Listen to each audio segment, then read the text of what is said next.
El gobierno anunció un bono de recuperación de 1,5 millones de pesos para las familias damnificadas por el incendio de Viña del Mar. Según detallaron las autoridades, el monto del beneficio se entregará en función de la destrucción que haya sufrido su hogar, especificando que se están revisando las nóminas, ya que surge de un autorreporte, por lo que aún es necesario verificar cierta información para poder entregar estas ayudas lo antes posible.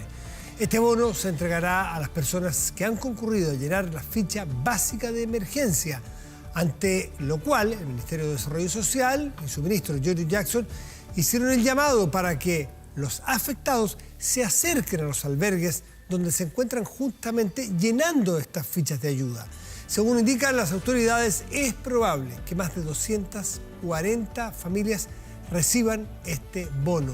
A quienes no puedan acceder a este dispositivo específico, se conversará con el municipio para analizar cómo ayudar al resto para que no se queden sin ayuda. Cuando el día termina, comienza medianoche. Medianoche. Bueno, entrando en otro tema de la actualidad y que lleva mucho tiempo dando vuelta, pero cada vez hay una nueva ley en aplicación, hay cada vez más investigación, más preocupación tiene que ver con el robo de madera. El robo de madera que está alojado en un contexto temático que es la Araucanía, que es por mucho tiempo se suele hablar como la Araucanía como una sola cosa, cuando son tantas cosas distintas las que ocurren ahí.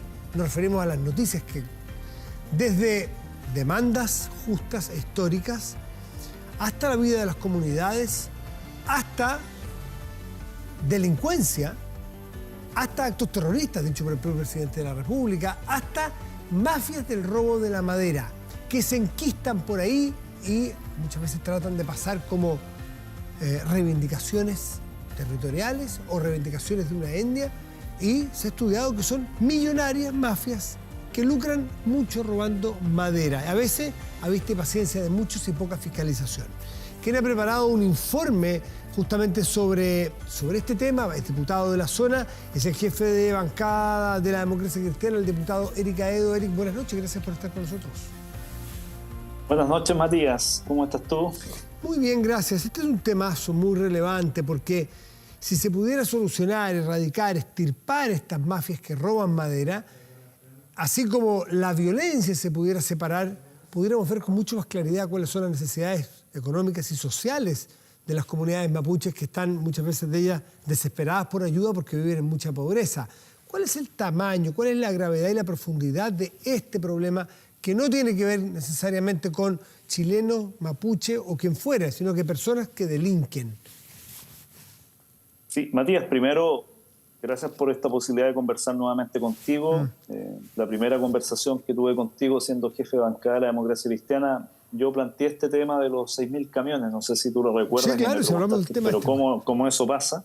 Bueno, hoy día se constituyó esta comisión, ha entregado su informe y efectivamente lo que tú has dicho es tremendamente importante, porque una de las cosas que determina este informe, que están representados todos los sectores políticos y además diputadas de origen mapuche, de nuestro pueblo originario, el Icañanco, la diputada Nullao de Los Ríos, es que acá claramente no se trata de reivindicaciones, no se trata de las necesidades pendientes del pueblo mapuche, sino que aquí lo que hay, participando algunas personas de origen mapuche, participando también otros chilenos, es un negocio gigantesco de escala industrial. Y cuando digo de escala industrial, Matías, yo sé que cuando uno habla de hectáreas, la cosa se pierde, pero esto equivale a un negocio ilegal en que se roba año a año, en los últimos 3 años, el equivalente a 70 parques O'Higgins. Eso es lo que se ha robado en estos últimos 3 años, año a año, 70 parques O'Higgins.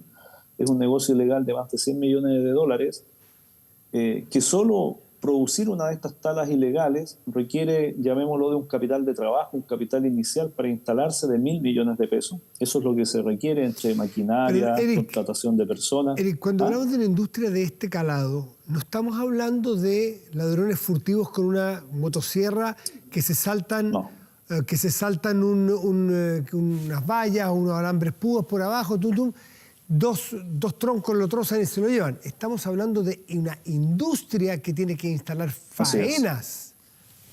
Así es. O sea, yo traduzco este tamaño de la industria en parques O'Higgins, 70 al año, porque son aproximadamente 5.000 hectáreas las que se roban año a año. Esa es la magnitud de esto.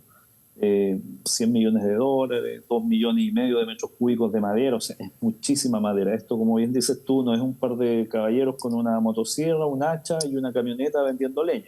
No, esto es de una escala industrial enorme. Y además que se ha hecho esto desde el año 97, pero desde el año 2019 al 2022 este negocio ilegal se multiplicó por 5. Y la verdad es que a vista y paciencia a todo el mundo. De hecho, en este informe que entregamos van georreferenciados 32 aserraderos clandestinos ubicados, por ejemplo, solo a modo de ejemplo, entre Cañete y Los Sauces, esto es entre la provincia de Arauco y la Araucanía, la zona de Mañeco, en una extensión de 90 kilómetros, 32 aserraderos clandestinos en los que nunca el Estado, a través de ninguna institución, ha generado fiscalización. Eso está ahí en cámara.cl, está a disposición de toda la ciudadanía este tipo de información. Entonces, que además, Eric, además de generarle un daño a los propietarios, a quienes sembraron, plantaron en algún momento, y hoy día llega el momento de cosechar, invirtieron, aparte del robo y el daño a los dueños de los predios, está el daño al fisco, porque esas son mercancías de exportación. Muchas veces nos explicarás cuáles son los destinos de estas maderas que no pagan sus impuestos. Así es, el director nacional de impuestos internos determinó que el daño al fisco por no ingreso tanto de IVA como de pago de renta equivale aproximadamente a 30 millones de dólares anuales. Eso es lo que el fisco deja de percibir. Entonces también aquí vienen las cosas absurdas, Matías, porque por un lado, si tú dices, ok, pierdo hoy día como fisco, como Estado de Chile, 30 millones de dólares, además de todos los temas de violencia, obviamente, que es lo principal. Pero los 30 millones de dólares, lo voy a hacer en números redondos, son aproximadamente 30.000 millones de pesos. Y resulta que, por ejemplo, aduana solo tiene un equipo de escáner para revisar lo que se exporta a través de los puertos de la región del Biobío. Faltan fiscalizadores de impuestos internos. Entonces, solo con lo que deja percibir el Estado a través de impuestos, podría, ¿no es cierto?, financiar equipos de fiscalizadores, implementación para el servicio de aduana, nuevo equipamiento para carabineros y para la policía de investigaciones, un sistema de drones que, por ejemplo, hoy día existe en el mercado, drones que son capaces de sobrevolar 72 horas continuas sin aterrizar para tener control. Entonces, estas son de las cosas que cuesta entender del Estado, que por un lado no fiscaliza y por otro lado, ¿no es cierto?, pierde esta cantidad de recursos. Y en esta línea también, solo para cerrar ahí un tema, también la necesidad de avanzar con otras leyes. Aprobamos la ley que tipifica el robo de madera, pero necesitamos aprobar la ley de usurpaciones, porque el modelo de negocio ilegal funciona con la toma de terrenos. Tú tomas un terreno, ejerces control territorial a través de la violencia en ese terreno, y mientras ejerces ese control territorial, vas talando todas estas hectáreas, todos estos bosques. Es decir, por eso necesitamos la ley de usurpación. Las tomas de terreno, la usurpación de terrenos, que se viste con todo un ropaje de demanda histórica para generar empatía probablemente, o para generar inhabilidad en el Estado muchas veces, porque es un tema políticamente delicado, lo sabemos, y hay que hablar pan, vino, vino. ¿Es muchas veces una fachada para instalar estos negocios ultramillonarios? Es una fachada, y nosotros lo decimos en este informe con mucha claridad. Y este es un informe que firmamos distintos sectores políticos, y la verdad es que es una fachada. Y yo te diría que la imagen más cercana a esto surge probablemente al inicio de la década de los 90 como una actitud reivindicatoria, pero con el paso de los años se transforma simplemente en un negocio. Déjame dar este ejemplo que tal vez puede sonar exagerado para algunos, pero es para darnos la imagen. Esto es como los movimientos guerrilleros en Colombia, que parten con un sentido ideológico y finalmente terminan con las armas cuidando los cultivos de coca, ¿te fijas? Esto se parece mucho a eso. Parte con un sentido a fines de la década de los 90, pero hoy día es lisa y llanamente un negocio ilegal que además va acompañado del tema de drogas. Eso pasa en Quirico, por eso se ataca los cuarteles de carabineros en Quirico, por ahí está ingresando drogas al territorio, y también está muy vinculado al tema del robo de autos, de los portonazos que ocurren en Santiago. Varios de esos vehículos terminan en la zona de Arauco para ser clonados o desmantelados. Eso también lo recoge este informe. Wow. Es decir, hay multiempresas, hay muchas especialidades, desde clonación de autos a tráfico de droga, a robo de madera. Verdaderamente es como un hub de innovación del delito. Efectivamente. Bueno, el director nacional de la ANI lo explicaba de esa forma, que cuando tú tienes un negocio ilegal de esta envergadura, eso atrae también otra actividad ilegal. Te fijas por la cantidad de recursos que se mueven. Claro. La cobertura que prestan al final. Control territorial. Así es. Porque con control territorial no entra el Estado y quien opera o quien brinda seguridad son probablemente los carteles del robo de madera o de la droga y le prestan espacio a otros que quieran delinquir. Efectivamente, y tal vez eso es de las mayores conclusiones a las que nosotros llegamos, que en definitiva toda esta situación se produce porque el Estado de Chile se ausenta de buena parte del territorio de la provincia de Arauco y de la Araucanía. Y esa ausencia de Estado, en donde no llega fiscalización, no hay presencia policial permanente, la justicia no hace su trabajo, va generando este espacio en que justamente este crimen organizado crece. Ahora, este modelo que lo tenemos nosotros acá con el robo de madera, es el mismo estilo o modelo de negocio, eso lo hablaba hoy día yo con la ministra del Interior, que tú pudieses ocupar en otros temas que están sucediendo en el país. El robo de cobre en el norte, por ejemplo, el robo de los camiones salmoneros también en la zona sur. Entonces es un modelo que hay que mirar con atención porque se replica también en otros ámbitos delictivos. Erika Edo, esta madera, ¿quién la compra? ¿Cómo opera esa parte de...? Porque suena fácil, pero es difícil. Se piden guías de despacho. Si es que hay algo, ¿qué porcentaje que usted me va a contestar? ¿Cuánto es de exportación? Exportar se sabe lo difícil que es, ¿no es cierto? La cantidad de documentación que se exige, autorizaciones. Después el ingreso de esa plata, me imagino que también es difícil, en fin, hacerse con ella. ¿Por qué no nos explica esa variable? Mira, hay varios elementos, porque está la cantidad de madera que justamente no termina hecho leña, esto, ¿no? Mucha de esa madera termina aserrada en esto. Claro. Yo cuando te doy el ejemplo de los 32 aserraderos clandestinos, es solo por poner un ejemplo, hay muchos más. Hay una cantidad enorme de aserraderos clandestinos también en la región de Maule, en la zona de Constitución. Entonces, mucha de esta madera que es aserrada, una sale por la vía como exportación. Obviamente cuando nosotros hicimos estas preguntas a aduanas nos dice que no tiene la capacidad para determinar la trazabilidad, el origen de toda esa madera, porque tenemos un problema con CONAF, que solo tiene la capacidad de averiguar la trazabilidad, es decir, de dónde viene la madera de origen nativo, la madera nativa, pero el pino, el eucalipto no tienen atribuciones para ello, entonces ahí hay un forado enorme, ¿te fijas?, de falta de control. Por otro lado, mucha de esta madera que es aserrada obviamente está en el mercado nacional, buena parte de ella, que está siendo vendida en empresas del retail, en estos mismos aserraderos, etc. ¿Se filtran al mercado legal? Es decir, que usted o yo, el que nos está escuchando, va a una ferretería y compra un tablón para una cosa en su casa. ¿Estamos comprando? Sí. Estamos claro, comprando eso madera. Lo estoy diciendo con toda claridad. Sí, porque no hay un sistema de trazabilidad del origen de la madera. Recién se está implementando hace un año, las grandes empresas forestales lo están implementando, como ellos obviamente exportan y están en otros mercados internacionales, le están haciendo esas exigencias, pero hay mucha madera que tú no sabes cuál es su origen, ¿te fijas? Y no se sabe el origen, Matías, si me permites explicarlo, porque, por ejemplo, CONAF, cuando te da la autorización a través de un plan de manejo para explotar un bosque, da un plan de manejo que está expresado en hectáreas, digamos, a explotar, no en volumen de madera, y esos planes de manejo tienen décadas algunos de existencia, 5, 10 años, y obviamente con ese plan de manejo se han extraído miles de hectáreas de madera que empiezan a circular en el mercado chileno, y otra claramente que sale exportada. Por eso es tan absurdo que aduanas solo tenga, por ejemplo, un equipo de escáner para vigilar todos los puertos de la región del Biobío, que es la zona con más puertos en el país. Erika Edo, cuando dice usted que es perfectamente probable que nosotros en nuestras casas hayamos comprado en el comercio legal, pagando nuestros impuestos, qué sé yo, con todo trazado, hayamos comprado a lo mejor algún tablón de origen del robo, del delito. Es muy probable. Y ya, usted dice, aquí el Estado no ha fiscalizado, la justicia no hace su trabajo, en fin, eso en cuanto a lo público, todos los al debe. ¿El sector privado está al debe, hace sus tareas respecto de exigir las guías de despacho, o ahí usted siente que hay al menos una parte, o no sé cuánto, o no, del sector privado que hace la vista gorda?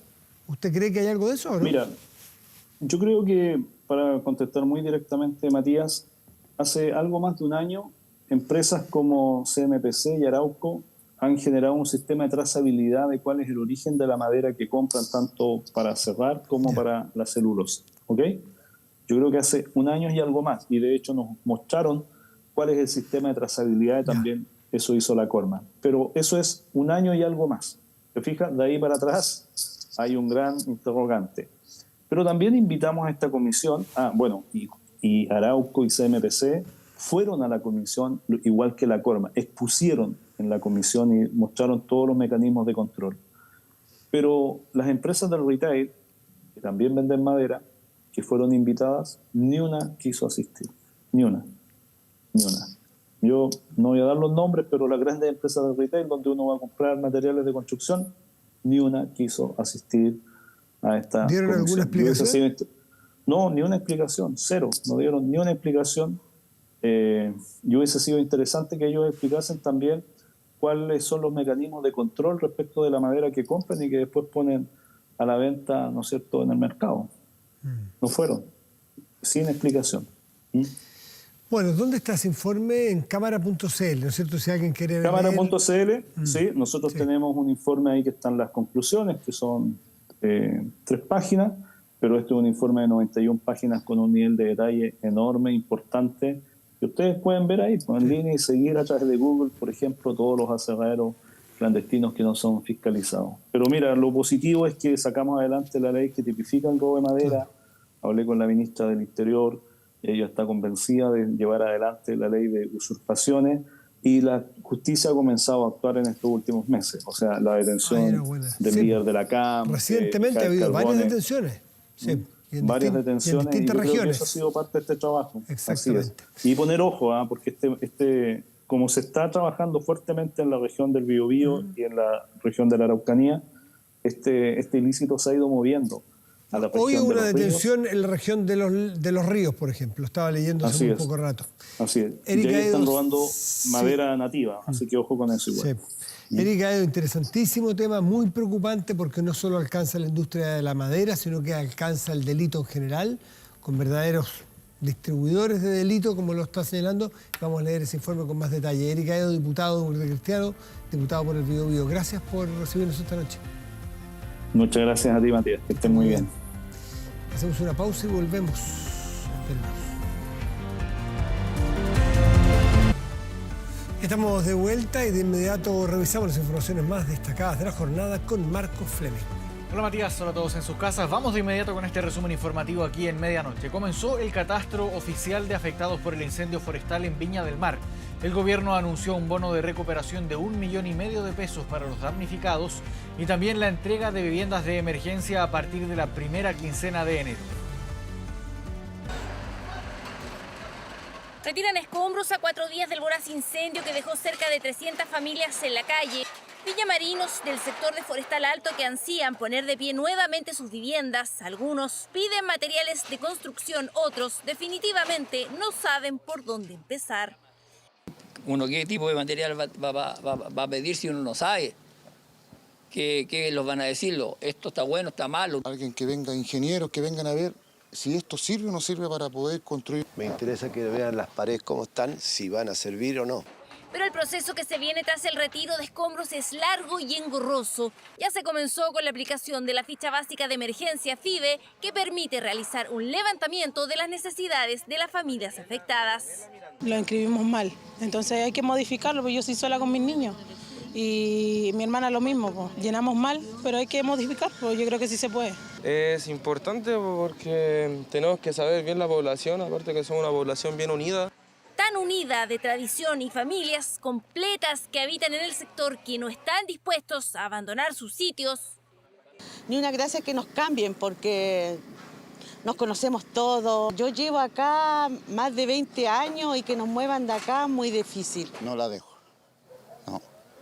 Yo llegué aquí el año 62, mijito.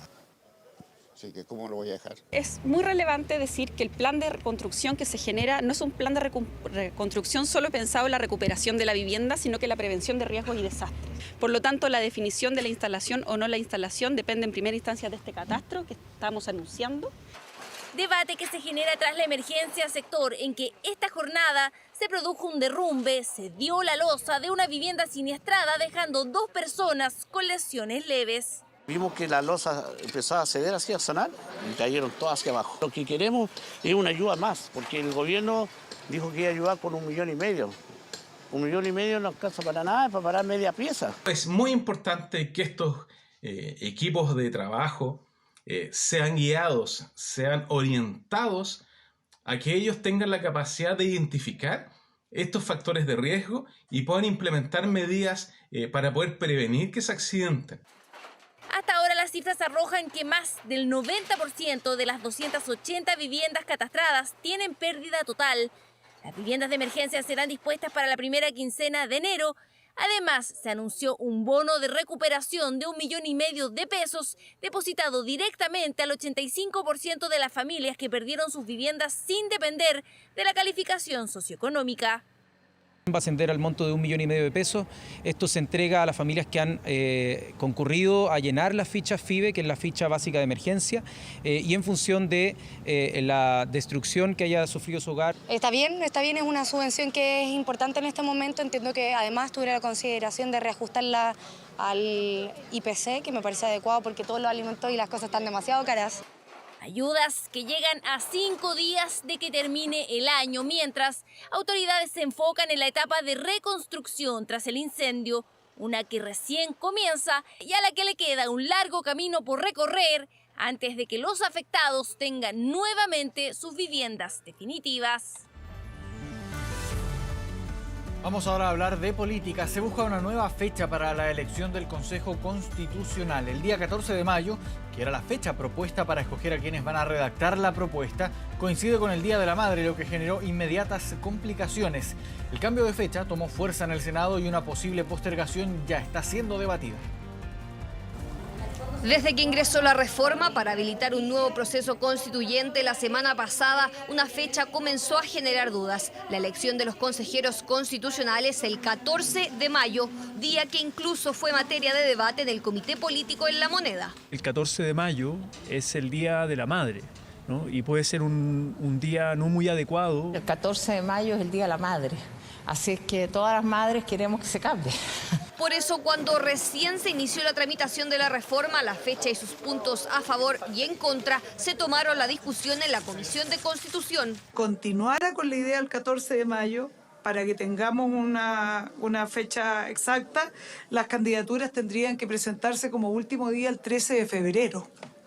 Entonces, en realidad, estamos hablando de fechas que son bien incómodas, no solo por el Día de la Madre, que ya es un hecho, porque además ahora tenemos voto obligatorio, por lo tanto, esto sería un escándalo nacional. El cambio de fecha, si se quiere concretar, debe plasmarse en una indicación que debería presentarse este martes. Así, el 28 de mayo podría ser la nueva fecha, la que postergaría también el plebiscito de salida que quedaría para enero de 2024. Los integrantes de la comisión, eso sí, pretenden mantener el inicio del Consejo Constitucional para mediados de junio del próximo año. El plazo que tiene el CERVEL para proclamar las candidaturas electas a lo mejor se podría ajustar un poco. El que proclama los candidatos es el Tricela, no el CERVEL, ojo con eso. Pero yo creo que pueden hacerlo en 3 semanas. Hasta este martes se podrán ingresar indicaciones a la reforma en la comisión. Para modificar la fecha sería una de ellas, también para definir la paridad, que es otro de los puntos de controversia. Esta jornada, la fórmula para garantizar que el Consejo tenga 25 hombres y 25 mujeres se puso en duda.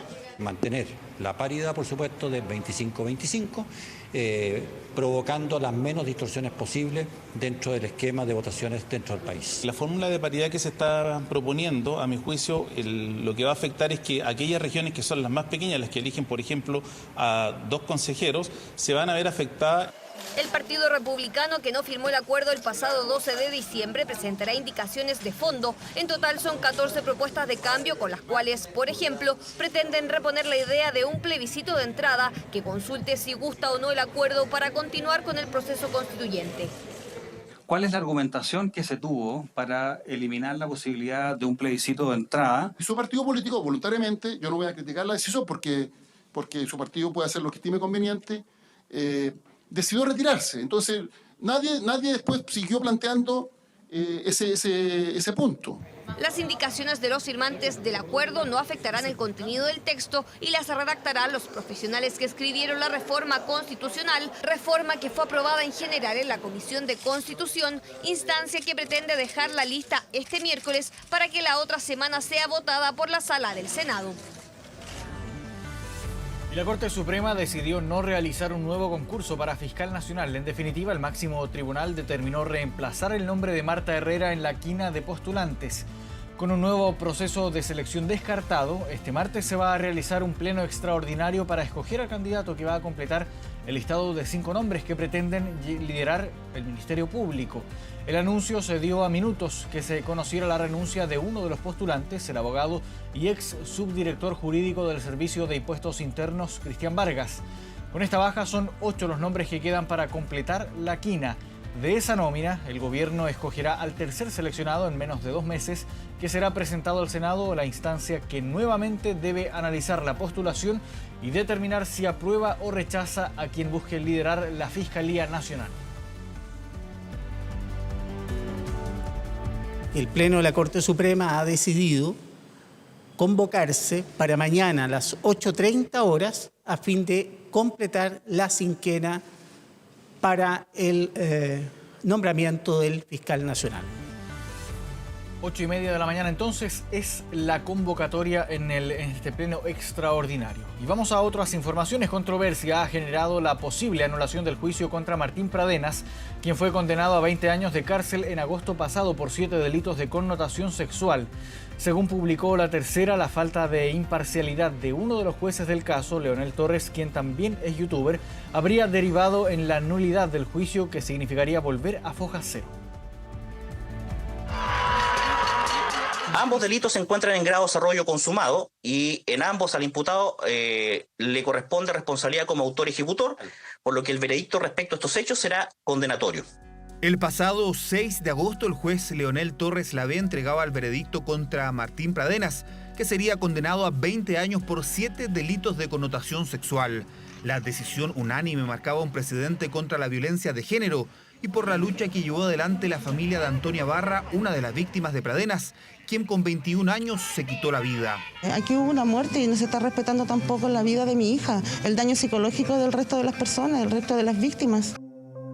La figura del magistrado Torres Lavé volvería a tener relevancia en el caso. El 7 de diciembre pasado, la defensa de Pradenas presentó un recurso de nulidad porque el tribunal que juzgó a su cliente no habría sido imparcial. Específicamente, el juez redactor Torres Lavé habría compartido a través de sus redes sociales mensajes de otros usuarios que calificaban a Pradenas como violador y que habría difundido el hashtag Justicia para Antonia. Hace algunos días, La Tercera informó que por unanimidad la Corte Suprema anularía este jueves 29 de diciembre el juicio contra Martín Pradenas por justamente la falta de objetividad de este juez.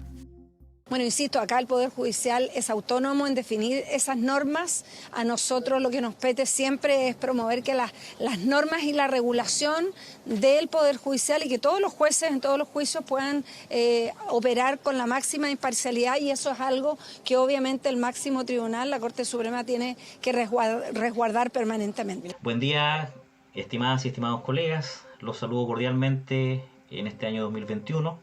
Les deseo éxito. 40 años tiene Leonel Torres Lavé, abogado de la Universidad Católica de la Santísima Concepción, quien además es profesor de Derecho y youtuber.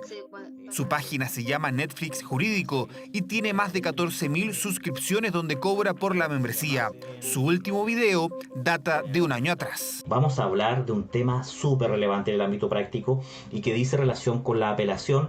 Por Dios nuestro Señor y por estos santos evangelios, que en el ejercicio de vuestro ministerio ¿guardaréis la Constitución y las leyes de la República? Sí, juro. Juró en agosto del 2020 como juez titular de juicio oral en lo penal de Temuco, un mes después de que fuese decretada la prisión preventiva para Martín Pradenas. Asiduo a redes sociales, Torres Lavé habría compartido mensajes contra Pradenas, aunque en esas mismas plataformas el magistrado descartó haber realizado alguna mención acerca del caso que lo tenía como juez redactor. Profesor, no puedo creer la noticia sobre la anulación al fallo de Pradenas, con mucha pena por el desafortunado comentario que se señala como el motivo de la anulación. Estimada colega, nunca me he referido al caso y tampoco lo haré ahora. Si se filtró el resultado del mismo, se estaría afectando la legalidad de la tramitación, porque no se puede adelantar el acuerdo mientras no esté firmado. Es lamentable que los magistrados que participan en este tipo de, conociendo este tipo de casos, efectivamente puedan tener otro tipo de actividades que los haga de una u otra forma ventilar partes de los casos que están en su conocimiento. De todas maneras, la nulidad que decretaría el condicional la Corte Suprema sería sobre la imparcialidad del juez y no sobre la valoración de la prueba. La presunta conducta extrajudicial de Torres Lavé llevaría a la realización de un nuevo juicio oral y el ingreso de nuevos magistrados. El caso, que transitó por un largo y doloroso juicio de más de 2 años, volvería a foja cero, aunque también significaría la revictimización de las jóvenes abusadas, así como sus familias. Así lo cree la diputada Mercedes Bulnes, quien defendió a una de las víctimas de Martín Pradenas. El repetir un juicio que tiene que repetirse sobre la misma manera que se dictó el auto de apertura oral, de juicio oral. O sea, con las mismas pruebas, los mismos testigos, las mismas defensas, las mismas querellas, revictimiza a las víctimas. Pero el juez no es un personaje público ni tiene que aparecer opinando sobre los juicios en los que participa. Hace exactamente una semana el presidente Boric promulgó la ley que tipifica los delitos de inducción al suicidio y suicidio femicida. Este jueves 29 de diciembre se conocerá si se mantiene el fallo contra Martín Pradenas o efectivamente se anula un caso que marcó un precedente contra el abuso y la violencia de género. Y el gobierno se encuentra evaluando la propuesta parlamentaria orientada a crear una cárcel especial para los comuneros indígenas privados de libertad. Con esto se intentaría dar respuestas a las necesidades de los condenados e integrantes de pueblos originarios. En imágenes desde el aire, el recinto penal de Temuco, situado en la concurrida avenida Balmaceda, donde quienes cumplen condenas se encuentran a solo metros de establecimientos educacionales y en donde además se ha instalado un módulo especial para comuneros mapuches. Esto según reclaman los propios internos, sin respetar la tradición cultural que exige, entre otros, espacios ceremoniales. Así lo confirman incluso desde la delegación presidencial de la Araucanía, pues se sabe que este penal está varias veces sobrepasado en la cantidad de población y con miras a ser trasladado a otro lugar. Hay un tema también de la cárcel de Temuco. Balmaceda es una cárcel que quizás no está bien ubicada, pero esto yo no soy el llamado a abordar, digamos, dicha materia. Porque en rigor es el Ministerio de Justicia, en coordinación con Gendarmería, quienes deben asumir una decisión que intente respetar el derecho internacional indígena, porque la realidad de los penales de la zona es evidente. No siempre cumple con estándares en materia de interculturalidad que sean necesarios o en materia de seguridad. Acá no existe una visión única, nosotros estamos evaluando de acuerdo a la normativa nacional e internacional si esto es posible.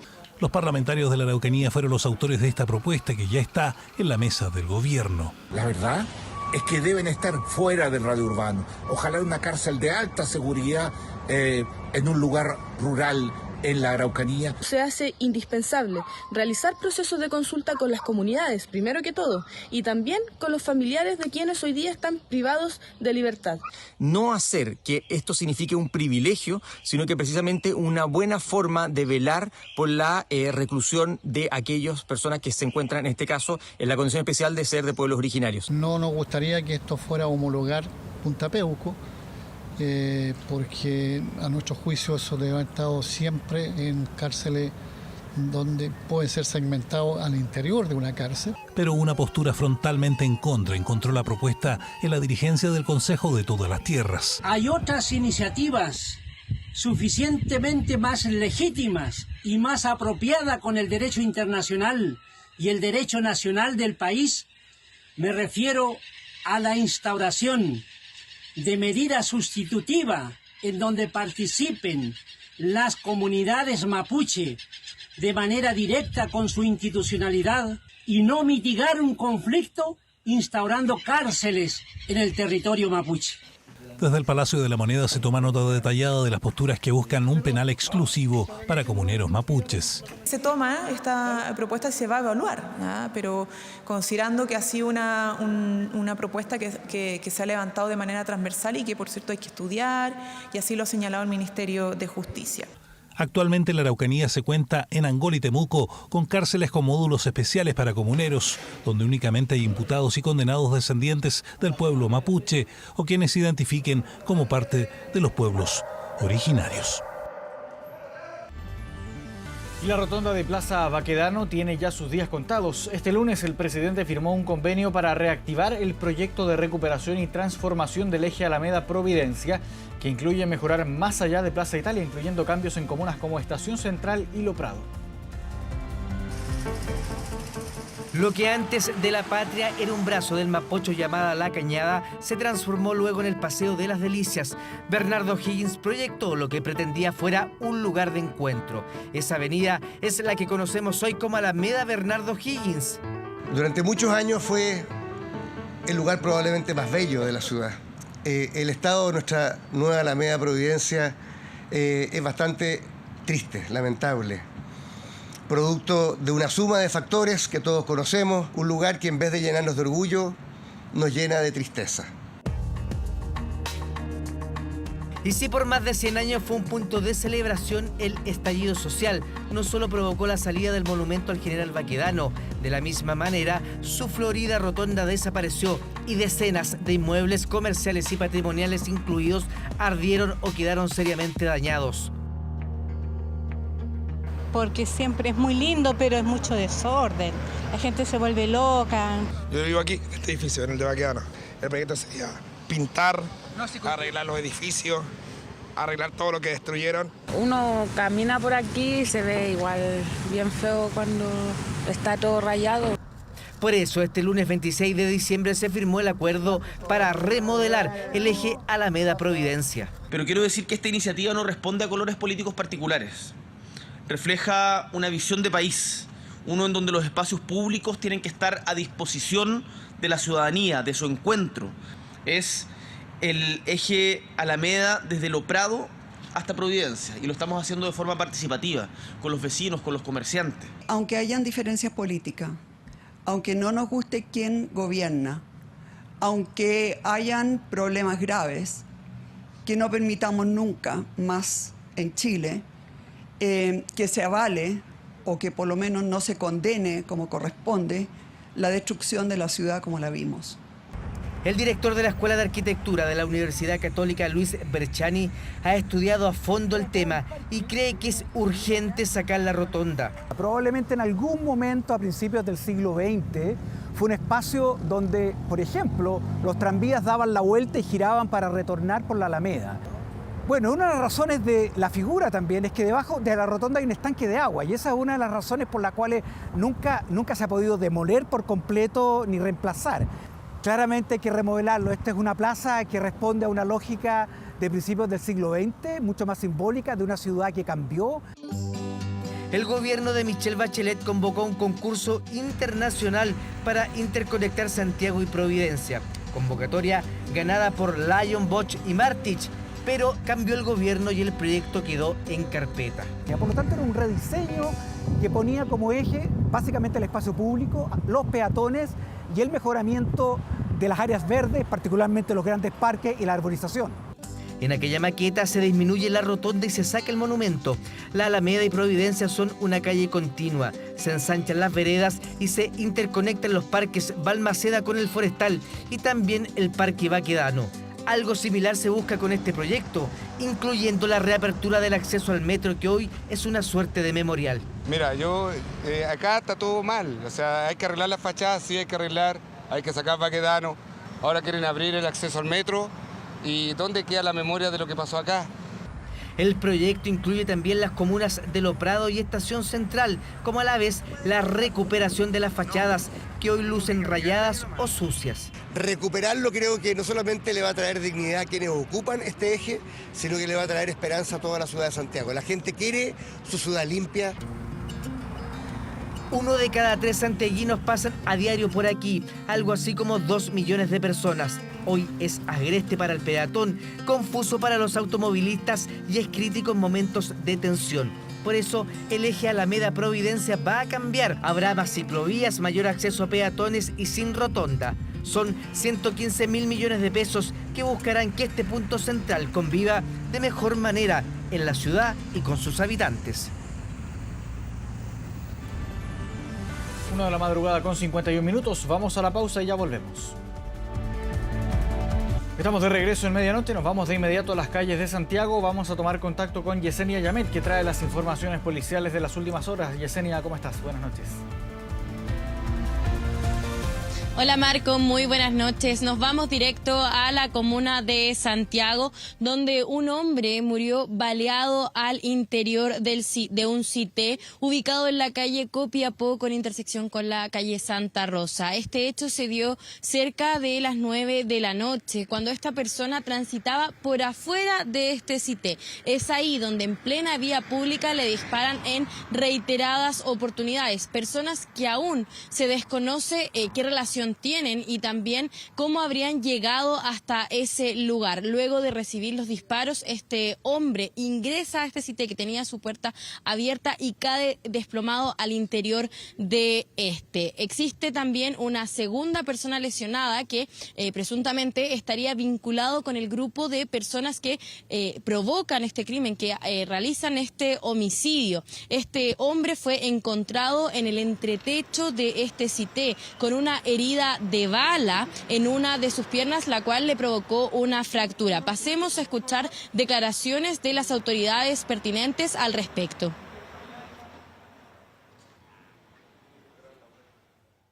Producto de esta balacera fallece lamentablemente una persona y otra persona resulta lesionada en su pierna también por un impacto balístico, ambos de nacionalidad peruana, y fue trasladado a la puesta central. El lesionado, porque además de estar lesionado mantenía un revólver en su poder.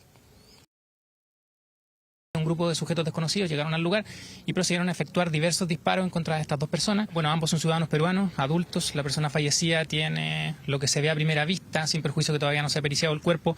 Son por lo menos 3 o 4 impactos de bala en el tórax. La persona lesionada tiene una fractura en la pierna izquierda, también por otro impacto balístico. Hasta el momento se desconocen mayores antecedentes sobre este crimen. Las cámaras de seguridad que se encuentran presentes en el sector van a ser una pieza clave para la investigación y para esclarecer cuál es la dinámica de este hecho. Bien, Yesenia Yamet, quedamos en contacto. Buenas noches. 1 de la madrugada con 58 minutos. Llegamos al final de este bloque informativo en Medianoche. Volvemos contigo, Matías. Bien, Marco, muchas gracias. Y vamos ahora a la pantalla de nuestro estudio, donde revisamos nuestro portal de contenidos y noticias 24horas.cl, que en este momento destaca justamente lo que harán las policías este verano en balnearios y zonas turísticas. Habrá un plan verano seguro. Más de 1.100 carabineros reforzarán estas áreas para su tranquilidad en el descanso. Detalles en 24horas.cl. Revisamos el tiempo para hoy, martes en Santiago, ya martes 27 de diciembre. Tendremos en Santiago cielo despejado y una máxima probable de 30 grados. En tanto, en la Unión habrá mañana en la región de los ríos. Siempre están los ríos y los lagos y siempre temo a equivocarme ahí, pero me parece que en los ríos está, en todo caso, ahí en la Unión.